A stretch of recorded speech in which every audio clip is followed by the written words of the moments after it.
Job करने वाली देवरानी से अच्छी हाउसवाइफ जेठानी की रसोई। सुबह सुबह का समय है। देवेश हॉल में बैठा अखबार पढ़ रहा है। तभी रंजना वहां आती है और देवेश से कहती है, आज तो किचन से बहुत अच्छी खुशबू आ रही है, लगता है आज कुछ स्पेशल बन रहा है। रंजना की बात सुनकर रंजना की बेटी कुसुम कहती है, माँ आज ही क्या, हमारे यहाँ तो हर दिन ही भाभी बहुत ही स्वादिष्ट खाना बनाती हैं। वैसे मैं रसोई में जाकर देख कर आती हूँ कि भाभी क्या बना रही हैं। ऐसा कहकर कुसुम रसोई की तरफ चली जाती है। तब देवेश कहता है, अरे भाई, खाने की खुशबू से तो भूख लग गई है। तभी हिमेश और करण भी वहां आ जाते हैं और करण कहता है, माँ लगता है भाभी आज कुछ बहुत स्वादिष्ट खाना बना रही हैं, खुशबू यहाँ तक आ रही है। दूसरी तरफ कुसुम रसोई में जाती है तो देखती है कि बबीता गर्मा गर्म गोभी के पकौड़े छान रही होती है। कुसुम एक पकौड़ा उठाकर खाते हुए कहती है, वैसे भाभी पकौड़ी तो बहुत स्वादिष्ट है, लेकिन इसके सिवा आपने और क्या क्या बनाया है? कुसुम मैंने लौकी का रायता, बघारे चावल, दाल तड़का, ये सब कुछ बनाया है। खाना लगभग तैयार है, तुम सभी लोगों को डाइनिंग टेबल पर बुला लो, मैं खाना लगा देती हूँ। तभी कुसुम वहां आकर सभी से बोलती है, माँ भाभी ने नाश्ता लगा दिया है, वो सभी को बुला रही हैं। अब सभी लोग नाश्ता करने के लिए डाइनिंग टेबल पर आ जाते हैं। नाश्ता देखकर सभी लोग बहुत खुश हो जाते हैं। तब बबीता कहती है, माँ पिताजी आप सभी लोग नाश्ता कीजिए और खास तौर से ये गोभी के गरम गरम पकौड़े खाइए और मुझे बताइए कैसे बने हैं।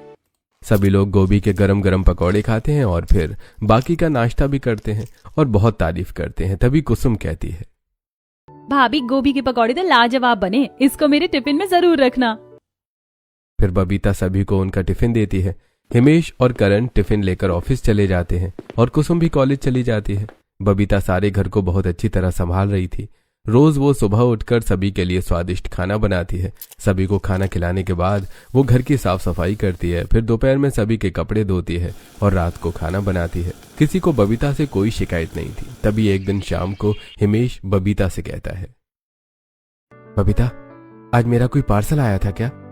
हाँ आया तो था और इंग्लिश में बोल रहा था, इसीलिए मैंने पार्सल नहीं लिया और वापस कर दिया।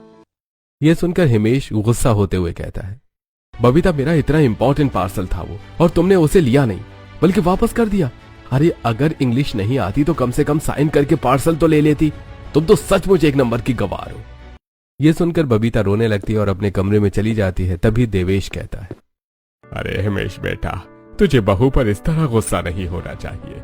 हाँ बेटा, तेरे पिताजी सही कह रहे हैं। और वैसे भी बबीता बहू में 36 के 36 गुण हैं, बस पढ़ना लिखना ही नहीं आता उसे। माँ कितनी बार कहा है भाभी से कि इंग्लिश की क्लास ले लो, थोड़ा बहुत पढ़ लिख लो, लेकिन वो है कि ध्यान ही नहीं देती।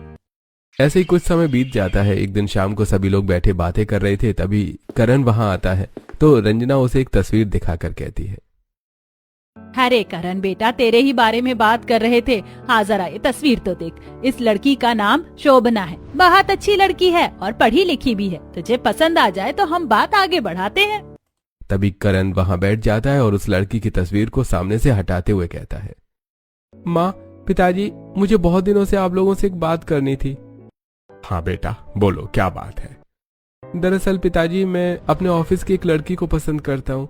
उसका नाम चेतना है। वो बहुत अच्छे घर की लड़की है और दिखने में भी बहुत सुंदर है और वो भी मुझे पसंद करती है। आप लोग उससे एक बार मिल लो, मैं शादी उसी से करना चाहता हूँ।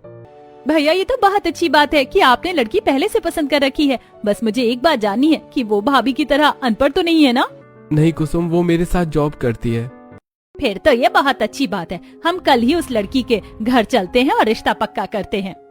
वो लोग ये बातें कर ही रहे थे कि तभी बबीता वहाँ चाय लेकर आती है और कहती है, जरा मुझे भी बताइए कि क्या बातें हो रही हैं? भाभी आपके लिए देवरानी लाने की बात चल रही है।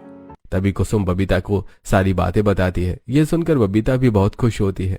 अगले दिन सभी लोग चेतना के घर जाते हैं। चेतना सभी के लिए चाय लेकर आती है। सभी को चेतना बहुत पसंद आती है और इस तरह चेतना और करण का रिश्ता पक्का हो जाता है। दोनों घर में शादी की तैयारियां होने लगती हैं।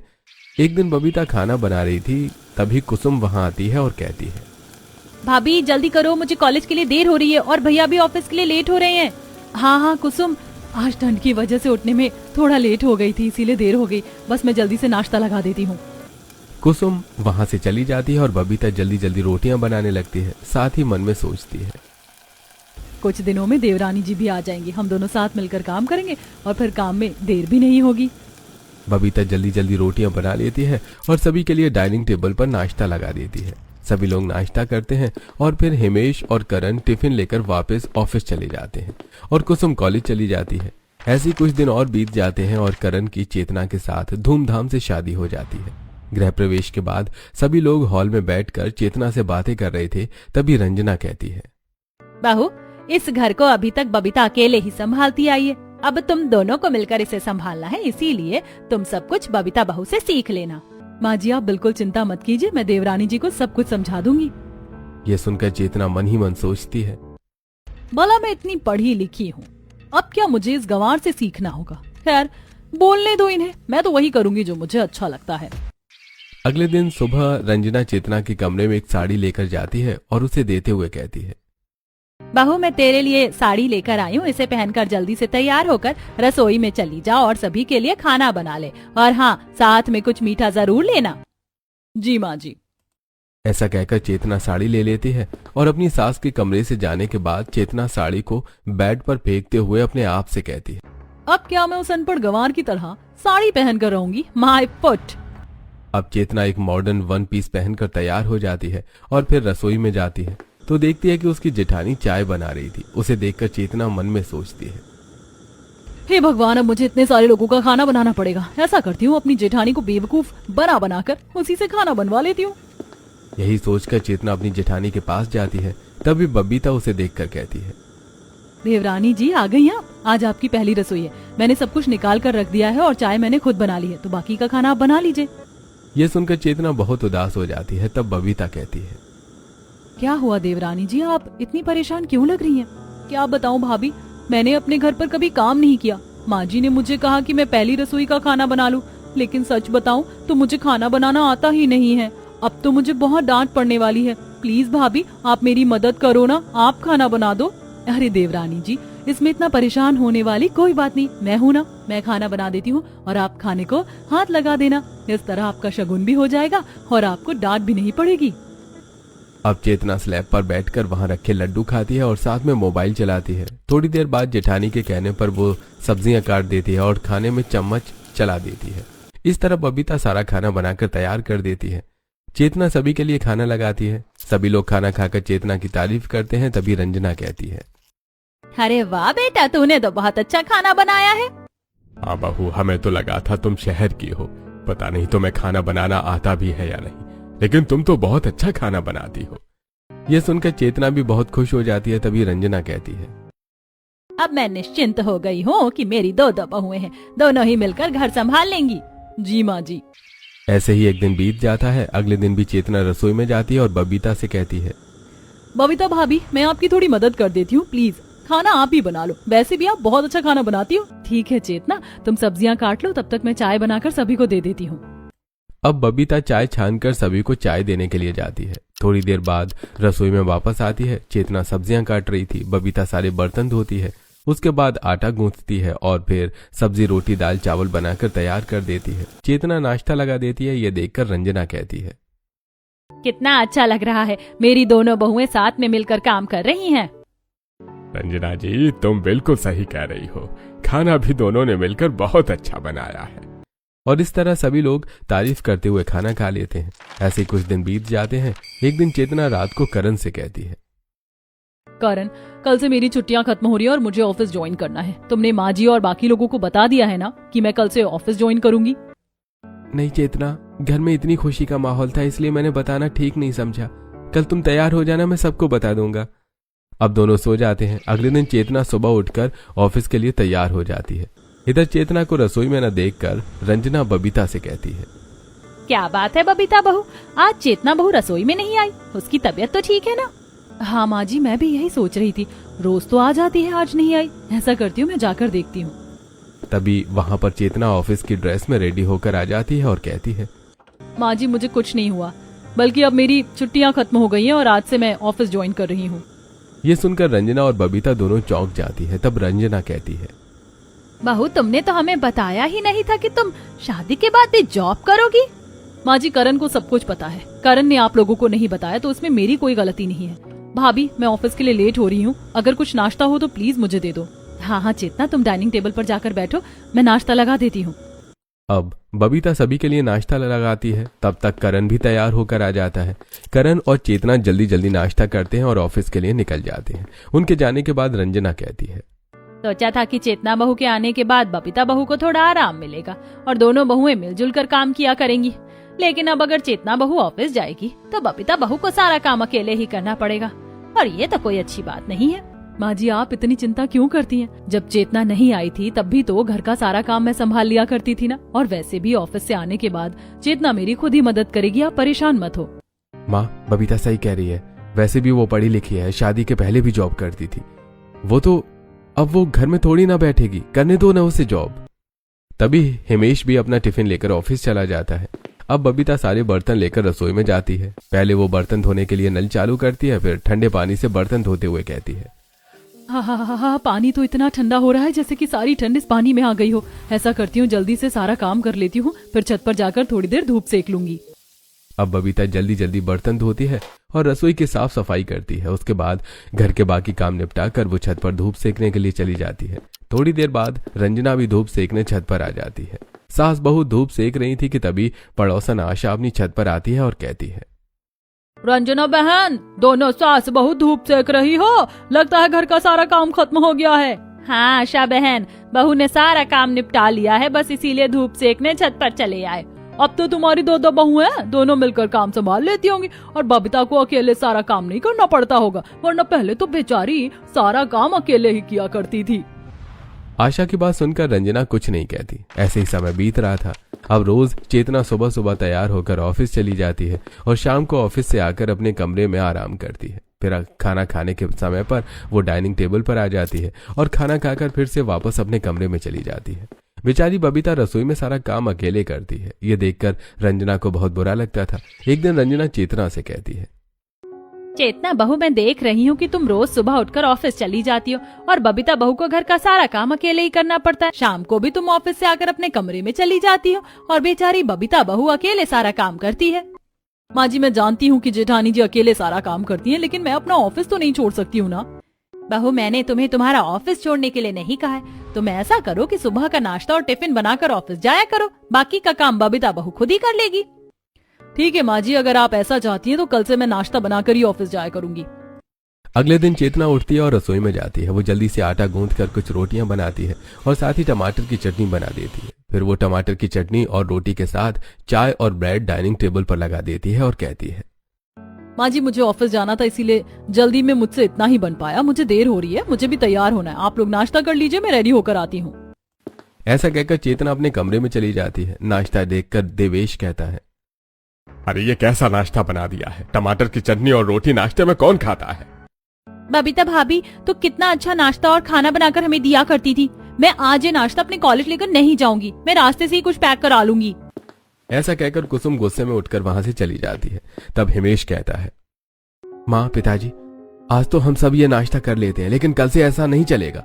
अगर उसे ऑफिस जाना है तो थोड़ा जल्दी उठकर मैनेज करना पड़ेगा। हाँ बेटा, मैं उसे समझा दूंगी। आप कहें तो मैं कुछ बनाकर ला दूं? नहीं नहीं बहू, तुम भी अकेले कितना काम करोगी, रहने दो, अभी तो हम यही खा लेंगे। अब सभी लोग नाश्ता करते हैं। खाना खाने के बाद बबीता रसोई में जाती है तो देखती है कि सारी रसोई बिखरी पड़ी हुई थी। डिब्बे नीचे रखे हुए थे, कचरा जमीन पर पड़ा हुआ था और बर्तन भी यहाँ वहां बिखरे पड़े थे।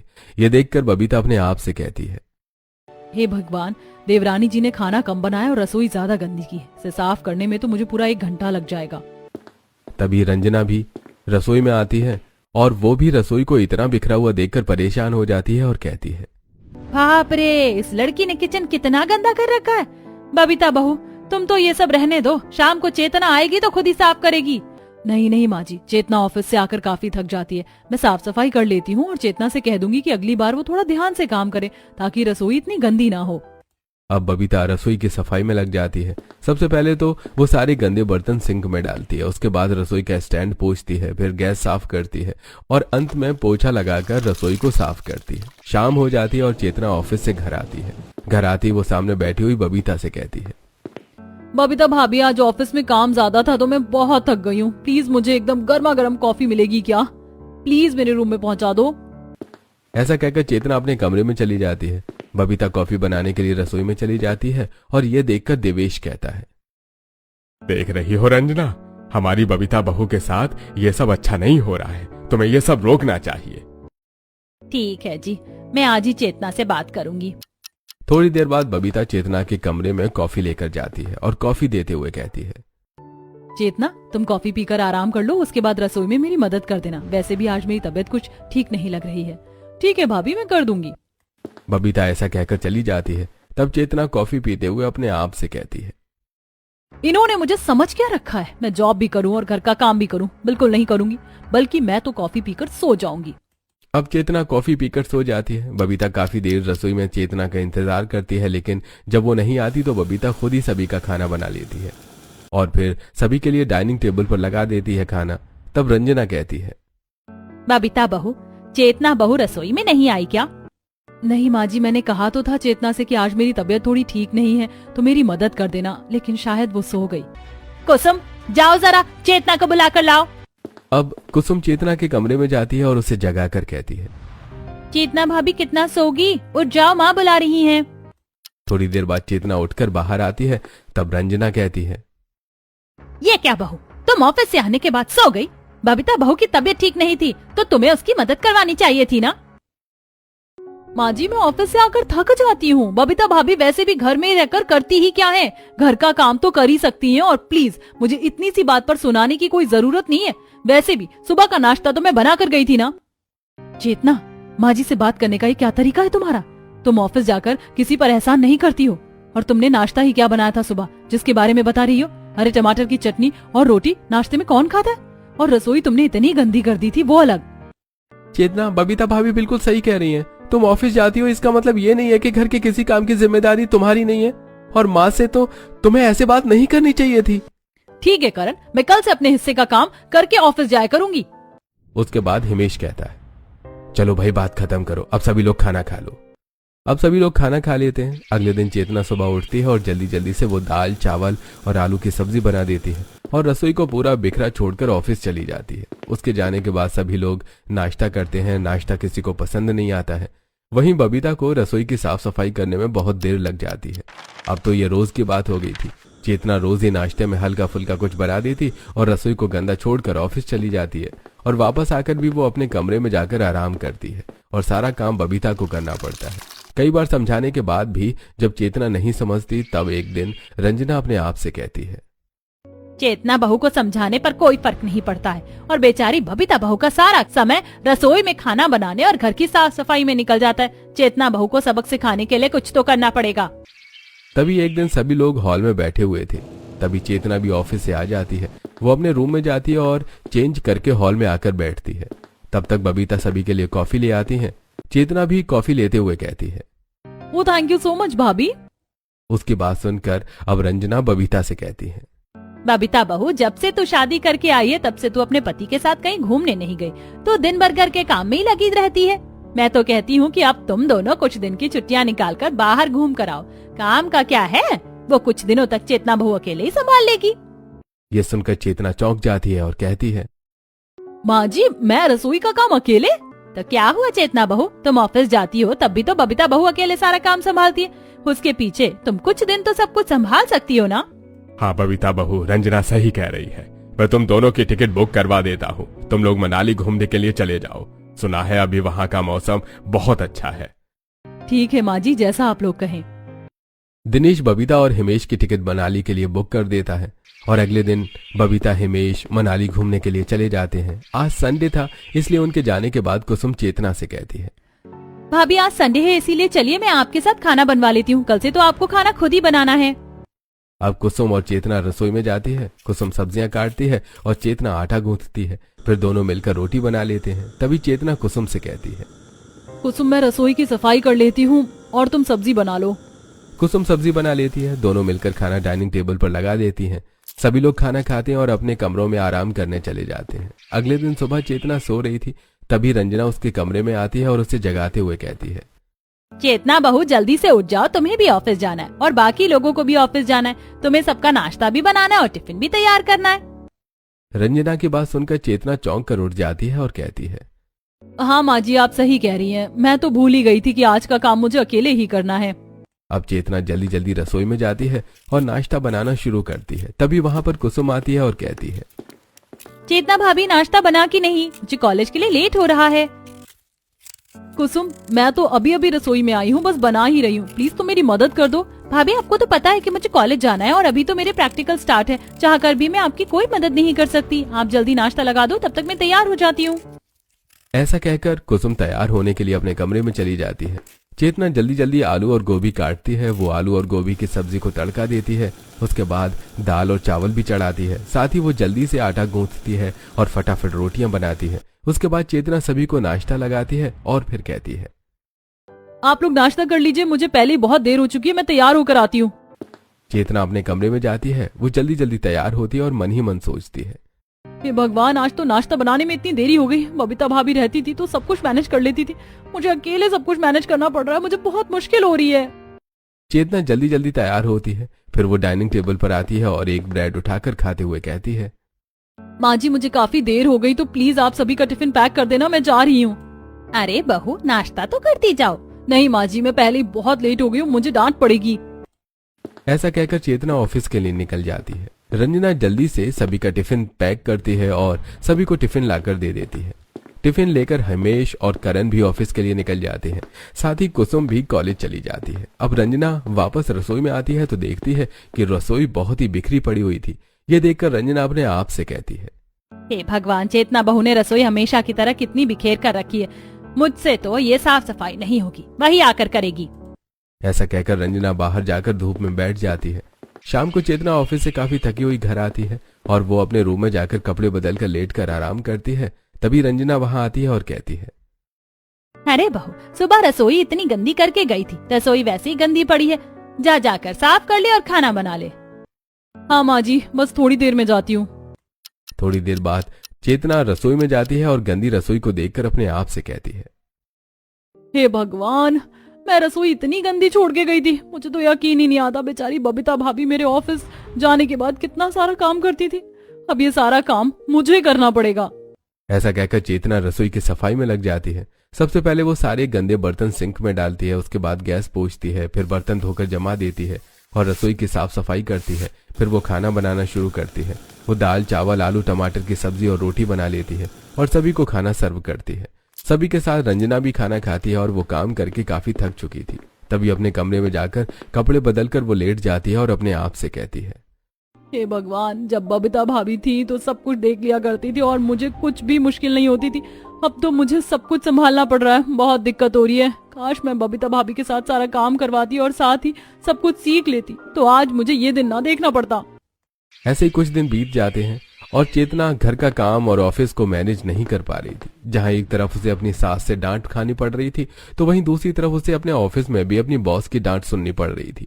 एक दिन चेतना इन सभी बातों से परेशान होकर अपने कमरे में बैठकर रो रही थी। तभी बबीता वहां आ जाती है और कहती है, चेतना, मैं कब से हॉल में आकर बैठी हूँ, तुम मुझसे मिलने बाहर क्यों नहीं आई? तभी चेतना बबीता को देखकर खुश हो जाती है और दौड़कर बबीता को गले लगा लेती है और फिर कहती है, भाभी आप सचमुच बहुत महान हो, आप घर को कितने अच्छे से मैनेज कर लेती हो, आपके बिना तो मुझसे घर का कोई काम नहीं हो पा रहा था। इसमें परेशान होने वाली क्या बात है, मैं वापस आ गई हूँ, हम मिलकर घर का काम संभालेंगे अब।